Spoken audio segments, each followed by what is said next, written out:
Why are multiple trade union actions being launched? Trade unions said one of the main reasons for the trade union actions is the failure to provide solutions to the burden caused by the unfair tax policy, while salaries have not been increased and the economic crisis continues.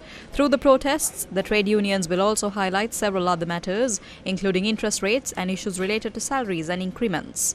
Over 40 trade unions, including health, education, water, electricity, nurses, teachers, government and semi-government sectors, have expressed their support.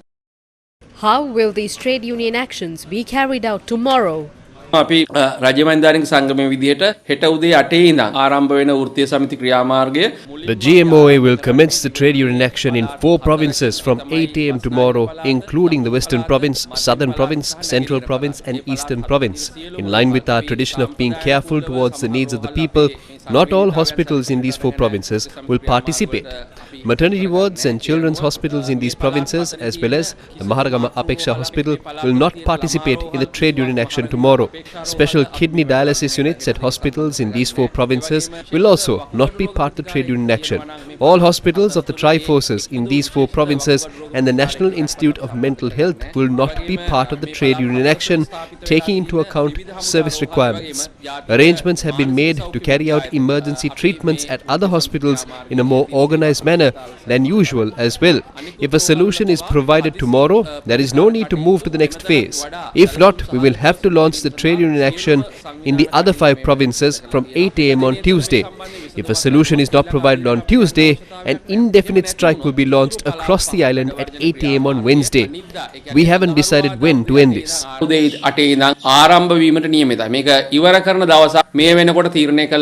The Federation of University Teachers Associations have also joined the trade union action. The IMF has no understanding of the social issues that arise from this tax policy. It has not been studied. In such a situation, what will happen to the people of this country after the government puts this on the IMF? Who is responsible for the people of this country? This is a very serious situation. If there is no response by the 15th of March, we will continue these strikes. The Joint Trade Union Alliance of the National Water Supply and Drainage Board also expressed their support for the trade union action. On the 13th, our employees, including executive officials and professionals, will withdraw from services. On the 14th, all employees of the Water Board will withdraw from services for 4 hours. All services at offices and consumer services will not be fulfilled.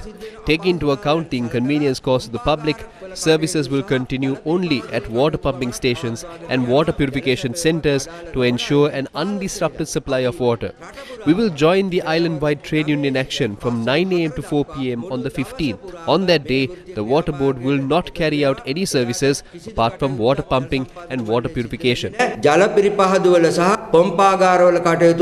The All Ceylon Nurses Union said nursing services will also engage in a strike on the 15th of March. Special institutions such as maternity wards, cancer hospitals and children's hospitals will not be a part of the trade union action. Nursing staff of all other hospitals will join. We will appoint teams for essential services, thinking of the patients. This is what teachers' unions had to say. The Teacher Principals Trade Union Alliance will launch the trade union action on the 15th based on 8 demands, including common issues and our own concerns. One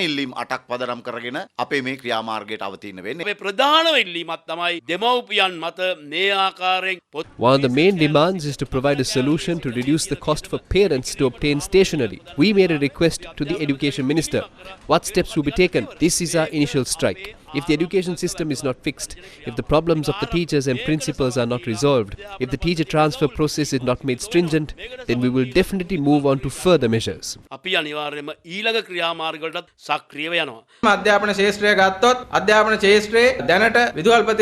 we take the education sector, there are around 11,200 principals at present, and all trade unions have unanimously decided that none of them will report to work on that day.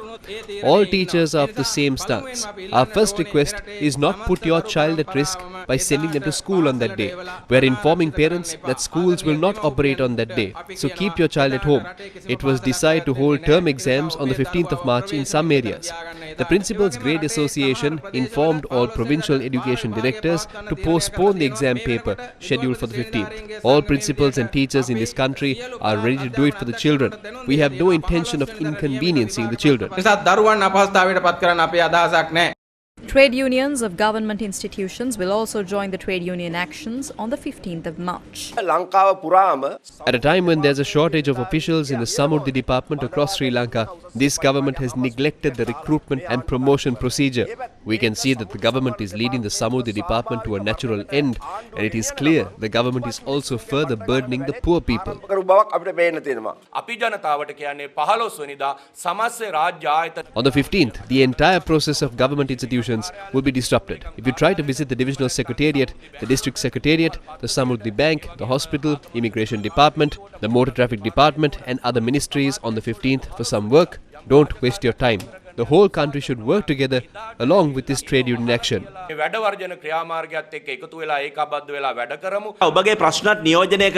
These trade unions are joining the struggle representing your issues as well. So if you're planning to go to any government institution on the 15th of March for any work, refrain from doing so. On that day, the district secretariat, divisional secretariat, regional education officers, ministries and departments will be closed. Postal unions will also engage in a trade union action from tomorrow. The postal sector of 26,000 postal workers fully support this. At 4 p.m. on the 14th, all employees at the Central Mail Exchange in Colombo will join the strike. Post officers and nearly 3,410 sub-post officers in the island will join the strike from midnight on the 14th till midnight on the 15th. No post office or public service will be provided across the island during these 24 hours. අපිට බොහොම කෙටියෙන් රනිල් රාජපක්ෂ ආණ්ඩුවට කියන්න තියෙන්නේ The Ranil Rajapaksa government over the past took various measures to attempt to oppress and stop these strikes. The working class of this country has shown that this fight cannot be stopped through oppression. Ranil රාජපක්ෂලාට ඔප්පු කරමින් ඉන්නේ. Ranil Wickremesinghe's side continues to engage in oppression. We are telling the police and tribe forces not to carry out orders that are issued illegally against trade unions and student unions. Find out what happened in the past to officers who enforce the law illegally.